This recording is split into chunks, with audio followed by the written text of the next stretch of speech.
एक प्रश्न किसी ने किया कि आप जो प्रायः ये कहते हैं कि श्री जी सर्वोपरि और उन्हीं के अंश से दुर्गादि शक्तियां हैं, तो मुझे चुभता है कि जैसे आपकी इष्ट राधा महारानी है, ऐसे हमारी इष्ट माता जी हैं, तो आप कहते हो करोड़वें अंश में दुर्गा जी हैं श्री राधा रानी के, तो हमको भी तो चुभता है कि आप कहते हो। हम नहीं कह रहे। तस्मात् शास्त्रम प्रमाणन्ते कार्याकार्यो व्यवस्थित हो।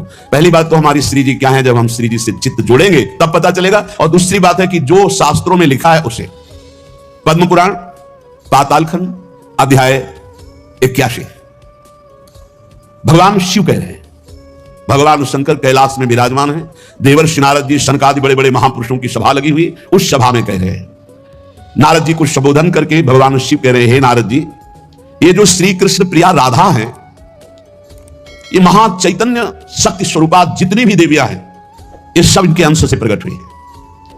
ये अंतरंग विभूति है, इसीलिए इनको कोई जानता नहीं, अत्यंत गोपन तत्व है, इसीलिए इनका एक नाम गोपी है।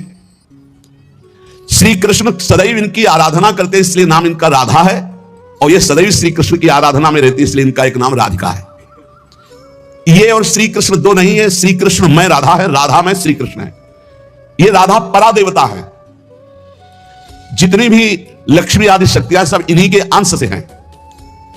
आपको भगवान का आह्लाद कहा गया है, आह्लाद, और जब मूर्तिमान ये हुई तो राधा कह गई, किशोरी जी कह गई। और तत्कला कोटि कोटि अंशा, भगवान शिव बोल रहे हैं, तत्कला कोटि कोटि अंशा दुर्गाद्यस त्रिगुणात्मिका। दुर्गा आदि जितनी त्रिगुणात्मिका दैवी शक्तियां हैं, ये इनके कला से करोड़वें अंश में प्रकट है। ये ही प्रकट है पर करोड़वें अंश में प्रकट है। हम नहीं कह रहे, ये भगवान शिव कह रहे हैं। जो राधा कृपा कटाक्ष पढ़ते हैं वो पढ़ के देखें, आखिरी में भगवान शिव कह रहे हैं, क्रियेश्वरी मखेश्वरी स्वधेश्वरी त्रिवेद भारतीश्वरी प्रमाण शासनेश्वरी।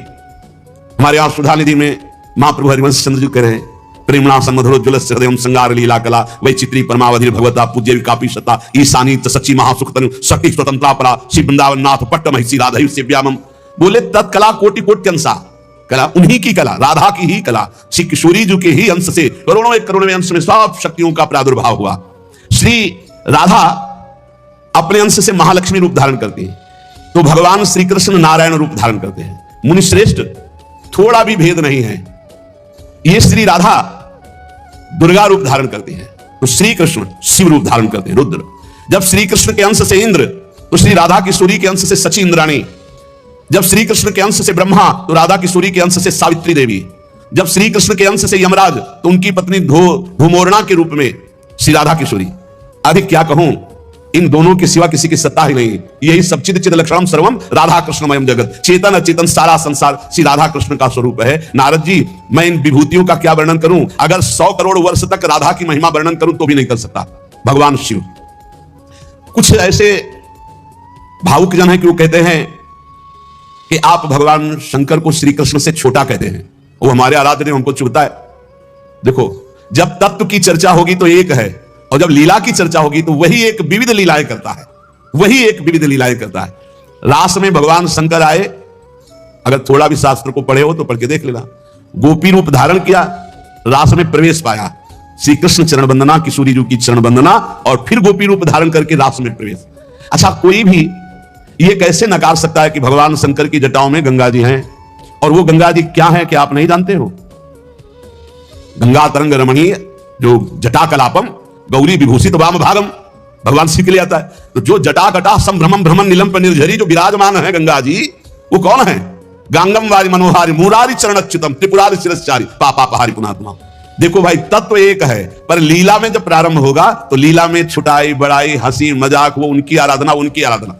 तत्व एक है। अभी आप यहां सुन रहे हो कि जब श्री कृष्ण शिव रूप धारण करते तो राधा किशोरी दुर्गा रूप धारण करती, यही है, कोई और थोड़ी है। पर जब लीला की बात आती तो वही भगवान शंकर गोपी रूप, आज भी भगवान गोपेश्वर का श्रृंगार होता है गोपी रूप में, शाम टाइम जल नहीं चढ़ता, नथुनी बाला और सब चुनरी धारण करके भगवान शिव गोपीश्वर के रूप में विराजते हैं। भगवान शंकर गंगा जी को नेत्रों से भी रोक सकते थे, लेकिन जटाओं में धारण किया कि श्री कृष्ण का चरणामृत है, वामन भगवान का चरणामृत है, वामन के रूप में श्री कृष्ण ही है। प्राणाधिक प्रियतमा सर्वाभ्याः सुंदरी परा सर्वयुक्ता च सौभाग्य भागनी गौरवान्विता। हमारी जो श्री किशोरी जो है, एक यहां बात ध्यान रखनी है कि एक प्रश्न और आता है सभा में, जब चर्चा होती है तो उसको सुनकर के लोगों के अंदर प्रश्न आता है कि शिव पुराण में लिखा है कि भगवान शंकर सर्वश्रेष्ठ है, देवी पुराण में लिखा है कि इन्हीं से सबकी उत्पत्ति है। आप गणेश महिमा को देखो तो यम ब्रह्म स्वम ब्रह्म सब कुछ, जिस पुराण को देखो उसी से सृष्टि हुई है। इसका मतलब क्या है? गलत है क्या? जब तुम शिव पुराण पढ़ोगे तो शिव तत्व से ही सबकी उत्पत्ति है, सब कुछ शिव तत्व है। पढ़े हैं जैसे आप कहा भगवान शंकर ने चिद चिद लक्षणम सर्वम राधा कृष्णमयम जगत, ऐसे कहा गया है हे भगवती हे भगवान, आपसे ही सृष्टि प्रकट है शिव पुराण में, क्योंकि जितनी माताएं वो सब भगवती हैं और जितने पुरुष हैं वो सब हे भगवान शिव, आपका ही स्वरूप है। चराचर जगत शिव और पार्वतीमय है। भगवान का ऐसा लिंग प्रकट हुआ शिव जी का कि 100 कल्प तक ब्रह्मा जी उतरते चढ़ते रहे, पार न पाया। फिर भगवान विष्णु उसमें पढ़ना शिव पुराण, तो पढ़ करके बात कर रहे हैं, आर पार नहीं पाया।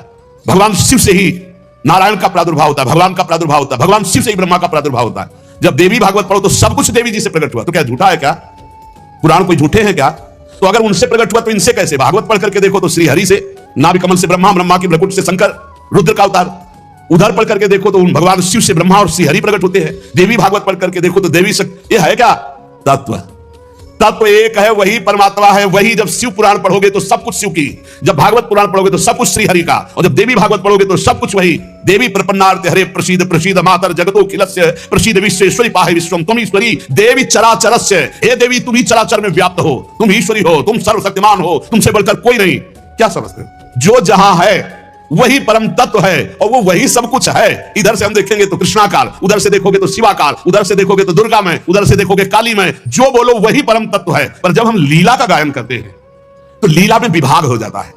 वही एक परमात्मा, वेद कहता है एक ओहम बहुश्यामा, मैं एक बहुत रूपों में हो जाऊं। अब वही परमात्मा शासक बन गया, वही शासित हो गया, वही धर्मात्मा बन गया। उसी के छाती से धर्म प्रकट हुआ, उसी के पीठ से अधर्म प्रकट हुआ। अधर्म करने वाला दंडनीय हो गया, धर्म करने वाला बंदनीय हो गया। लेकिन दंडनीय और बंदनीय में दोनों में एक तत्व विराजमान है। तत्व में अंतर नहीं। ये जो समझते नहीं ना, लीला को समझते नहीं है और तत्व को समझते नहीं, तो ये झगड़ा करने लगते हैं कि शिव को छोटा कैसे कह दिया। पूछो शिव जी से जाके। अरे उनको देखो तो रात दिन भगवत श्री हरि चर्चा करते रहते। और हरि को देखो, उनसे पूछो जाके कि तुम्हारे आराध्य देव कौन है? बोले शंकर। हरि से पूछो कि तुम्हारा गुरु कौन? बोले शंकर। और शंकर जी से पूछो तुम्हारा आराध्य देव, बोले हरि। और हम आपस में लाठी चलाएं। अरे वो एक है, वो एक है, वो अनेक है। अनेक होते हुए भी एक है, एक होते हुए भी अनेक है। इस बात को समझो। जब देवी भागवत तो देवी ही सब कुछ है, देवी के ही अंश से राधा है। समझिए आप। जब हम वृंदावन से बोलेंगे तो राधा के अंश से देवी है। जब आप शिव पुराण से बोलेंगे तो शिव के अंश से हरि है, और जब भागवत पुराण से बोलेंगे तो हरि के अंश से शिव है। आप इस बात को समझिए। जब लीला का बात, लीला प्रसंग आएगी तो उसमें भेद हो जाते। जैसे ब्रह्म ऋषियों ने विचार किया कि इन 3 महान भगवत स्वरूपों में कौन सबसे बड़ा है। क्या उन ब्रह्म ऋषियों को पता नहीं कि हरि ही ब्रह्मा है, ब्रह्मा हरि ही शिव है? शिव ब्रह्मा और हरि में किंचित मात्र भेद नहीं। स्वयं भगवान बोले मैं ही हर हूं, मैं ही विधि हूं, मैं ही हरि रूप हूं। जगह जगह वर्णन है। लेकिन जब भृगु जी परीक्षा के लिए गए तो ब्रह्मा जी के सामने जाकर ऐसे खड़े हो गए। यह अभद्रता है गुरुजनों के सामने ऐसे खड़े होना। ऐसे नहीं खड़े हुआ जाता, यह अभद्रता कही जाती। गुरुजनों के सामने सावधानी पूर्वक हाथ जोड़कर दिया, बहुत नम्र ऐसे। अब वो गए वैसे खड़े हो गए। ब्रह्मा जी ने कहा तो सभा की मर्यादा के विरुद्ध है, पर भृगु जी उनके पुत्र हैं, थोड़ा गुस्सा आया पर शांत रहे।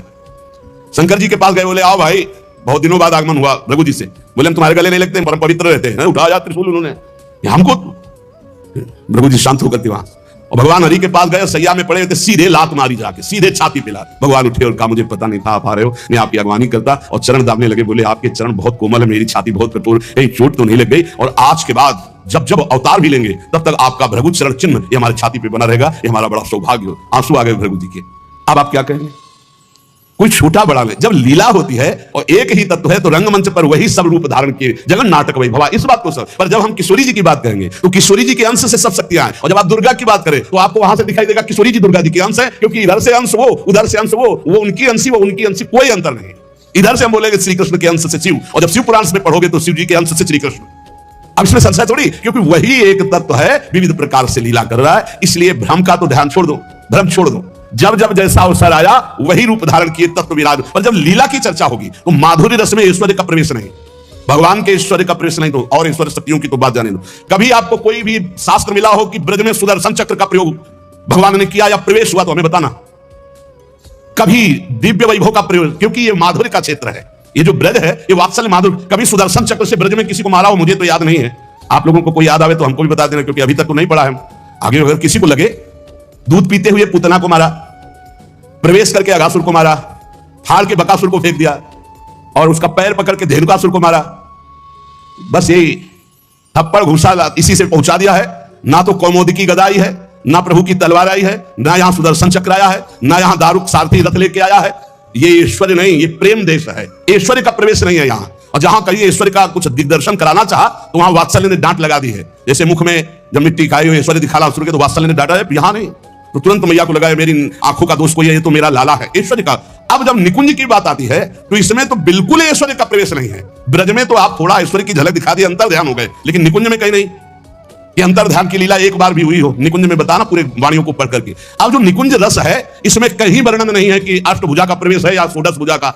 हमारी ही श्री जी सब अंशों से है, लेकिन ऐश्वर्य रूप नहीं है, महामाधुर्य रूप है। इसी महामाधुर्य की महिमा की हम उपासना करते तो हमारे लिए हमारा उपास्य देव सर्वश्रेष्ठ है। और जब उपास्य देव की सर्वश्रेष्ठता की लीला में देखते हैं तब ये वर्णन आता है कि अनंत शक्तियां, देखो भगवान शिव ने स्वयं वर्णन किया कि ये जो अनंत शक्तियां तत्कला कोटि कोटि अंशा दुर्गाद्यस त्रिगुणात्मिका। अब देखिए वही प्रभु है शक्ति, वही है शक्तिमान, किंचन मात्र अंतर नहीं। लेकिन प्रभु आदेश करते हैं कि मैं अब अवतार लेने जा रहा हूं, भागवत में पढ़ के देख लेना। तुम हे महाशक्ति बलराम जी का कर्षण करके रोहिणी के गर्भ में डालो और मैं स्वयं अवतार लो। तुम जाकर नंद बाबा के यहाँ कन्या रूप से पूरी लीला पढ़ के देख लो। और नाम चामुंडा, कुष्मांडा, दुर्गा आदि तुम्हारे विविध नाम भगवान ने रखे और तुम सबकी कामना पूर्ण करने वाली होगी। जाओ मेरा आदेश है ऐसा करो। भगवान ने आदेश किया, शक्ति कार्य कर रही। भगवान की प्राप्ति के लिए उसी शक्ति की आराधना कात्यायनी रूप से गोपिकाएं करती हैं कि मुझे श्री कृष्ण पति रूप में प्राप्त हो। उसी शक्ति की आराधना सीता जी गौरी पूजन करती है। और सीता जी कौन है? काल रात्रि निश्चल कुल केरी, महाकाल रात्रि स्वरूप उनको गोस्वामी जी ने कहा। काल रात्रि निश्चर कुल केरी, जे सीता पर प्रीति घरेरी। ये नहीं समझ रहा रावण की साक्षात इसका काल पधारा है। एक काल रात्रि महाशक्ति स्वरूप चाट जाएंगे, कुछ नहीं बचेगा लंका में। ये दुष्ट जिनके प्रति विरोध भाव कर रहा है कौन है? वही गौरी है, वही गोरी है, वही महाशक्ति है और वही सीता जी है। अब आप समझिए, आदि शक्ति जी जग उपजाया, सीता जी गौरी पूजन कर रहे हैं। गौरी जी खसी माल मूर्ति मुस्कारी, जाओ मंजा हिराचल मिली सोबर साध सुंदर साव। तो सीता जी कौन है? मनुष्य रूपा को भगवान राम कह रहे। आदि शक्ति जय जग उपजाया, सो अवतरी मोरिया माया। अरे कोई भेद नहीं, कहीं भेद नहीं। पर जब लीला की बात करेंगे तब लीला में भेद दिखाई दे रहा है कि सीता जी गौरी जी का पूजन कर रहे हैं, उनसे वरदान प्राप्त कर रही है। और भगवान प्रिया सती को संशय हो जाता है। लीला भेद देखो कि ये राम जी कैसे सच्चिदानंद में, जब हे खगे हे मृग हे मधुकर्षिणी, पूरा प्रसंग पढ़ करके देखो आप। और है कौन? या देवी सर्वभूतेषु बुद्धि रूपेण संस्थिता। जब लीला में देखोगे तो तत्व की बात भूलना पड़ेगा, तभी स्वाद आएगा। और जब तत्व देखोगे तो शांत रस आएगा। ये दास्य वात्सल्य सख्य, ये रसों का स्वाद नहीं मिल पाएगा। उसमें एक ही तत्व है, तो समझ में आ रहा है वही तत्व है। जब लीला में देखोगे तो आपको वही तत्व परशुराम है, वही तत्व राम जी है। लेकिन राम जी के आगे परशुराम जी घुटने टेक कर जय जय जय रघुकुल केतु, रघुपति गए तपहि बने हेतु। ये समझना होगा। ये जो आजकल के नए बच्चे ना, ये तर्क वितर्क शुरू कर देते हैं। लीला में तर्क वितर्क नहीं होता है, तत्व में एक ही वस्तु है। तत्व की जब बात करोगे तो आप क्या समझते हो? कितने दिन से तुम दुर्गा जी की उपासना करते हो? बचपन से आराधना, और पूरी अम्मा मान के, पूरी जैसे अपनी अम्मा, पूरा आसक्ति अम्मा, आद्याशक्ति दुर्गा और पिता भगवान शिव। तुम समझते नहीं हो, जहां हमें भेजा है उस तत्व को, जो समझाया उस तत्व से बोल रहे हैं। तुम उसको दो पक्ष में ले रहे हो। तुम्हारे को क्या पता कि महादेव जी मुझे कितना प्यार करते हैं, भगवती कितना प्यार करती है, हम भगवती अम्बा और महादेव जी से कितना प्यार करते हैं। तत्व को समझिए। राधा तत्व सर्वत्र व्याप्त तत्व है, चिद चिद लक्षण सर्वम राधा कृष्ण जगत। पर जब लीला में स्वरूप राधा जी का जो है वो कहीं त्रिभुवन में कहीं नहीं है, क्योंकि महामाधुर्य रस प्रेम स्वरूपा है, जिनकी आराधना स्वयं श्री कृष्ण करते। और जिन श्री कृष्ण की आराधना भगवान शंकर, शनकादि, ब्रह्मादि सब करते। ये हमारे उपास्य देव है। और जब आप अपने उपास्य देव के विषय में जैसे बोले कि श्री कृष्ण जिनके सेवक हैं ऐसे महादेव, कोई परेशानी नहीं। श्री कृष्ण जिनके सेवक हैं ऐसे महादेव, क्योंकि हमें पता है कि तुम जो बोल रहे हो वो सत्य बोल रहे हो, क्योंकि वैसे उस तत्व को देखा जाता है। ये तत्व है ही ऐसा कि हम जिस भावना से जैसे देखें वैसे दिखाई देगा। जब हम गणेश स्तोत्र पढ़ते हैं तो सब कुछ गणेश जी बने हुए हैं। जब राम स्तोत्र तो सब कुछ राम, जब कृष्ण सब कुछ कृष्ण, जब नरसिंह तो सब कुछ नरसिंह, जब वाराह तो सब कुछ वाराह, वही बने हुए, दूसरा कोई नहीं। इसमें हमें कोई संशय नहीं है। तुम्हें कितना ज्ञान है? उनके पति हैं शिव ज्ञान समुद्र, वो कह रहे हैं। हम तुम्हें पूरा परिचय के साथ बता रहे। पद्म पुराण पाताल खंड अध्याय 81, उसमें कह रहे तत्कला कोटि कोटि अंशा दुर्गाद्यास त्रिगुणात्मिका। कभी रास का स्वाद लिया है? रास का स्वाद लेना तो ब्रज रस में। इसी यही तो वृंदावन की लीला मत समझो गुरु को चिल्लाया, ऋषि मुनि गए हार जपे जा राधे राधे, ऋषि मुनि गए हार जपे जा राधे राधे, प्रियालाल है प्रियालाल। अगर हम जो बोलते हैं उसकी बात को समझ लेना। कहे तो कहां प्रमाण है? तो हमारी छाती प्रमाण है, खिलवाड़ मत समझना। अगर तुमने राधा किशोरी की अवहेलना करके कहा कि अम्बा, जब जड़ भरत जी के ऊपर गड़ासा चलाने की बात अम्बा के ही सेवकों ने किया तो भद्रकाली सहन नहीं कर पाई और मूर्ति फोड़ कर प्रकट हो गई, काट के फेंक दिया अपने ही उपासकों को। वो उसमें रहे ना, राधा किशोरी है। तत्व से बोलोगे तो मुझे कभी कोई संशय नहीं, सब एक हैं। जब लीला में आओगे तो वही स्वामी बनता है, वही सेवक बनता है। जब लीला में देखोगे तो वही छोटा बनता है, वही बड़ा बनता है। वो विविध रूप धारण करके एक ही तत्व खेल रहा है, इसमें संशय नहीं। पर जब लीला का रसास्वादन करते हैं तब आप उसमें संशय मत करो। वो विविध लीलाएं, वही गोपी बना है, वही श्री जी बना है, वही वृंदावन बना है, वही प्रीतम बना है, वही खेल रहा है, वही नरक बना है, वही अधर्म बना है, वही दंड विधान बना है, वही रोग बना है, वही विविध प्रकार की यातना बना है। समझो ना, ये तो नरक भी वही बना। तो जब नरक नहीं था तब कौन था? श्री कृष्ण। और जब नहीं रहेगा तब कौन है? श्री कृष्ण। तो बीच में जो भास रहा है नरक वो है कौन? श्री कृष्ण। अब ये जान जाओ तो नरक नरक ही नहीं है, परम पद के अधिकारी हो गए। जब यही नहीं जान रहे तो वो दुखप्रद है, अगर जान गए तो वो सुखप्रद है। अगर जानकारी का भी विस्मरण हो गया और सच्चिदानंद में स्थित तो आप ही वो हो। जानत तुम्हें हो जाए, तुम भी वही हो जो शिव, जो कृष्ण। जब तत्व में आओगे तो तुम भी वही हो।